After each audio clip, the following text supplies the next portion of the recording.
مرج البحرين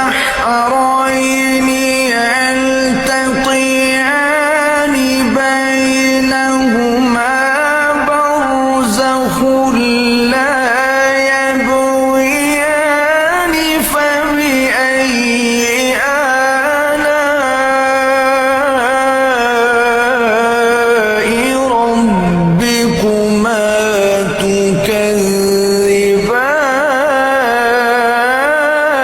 تكذبان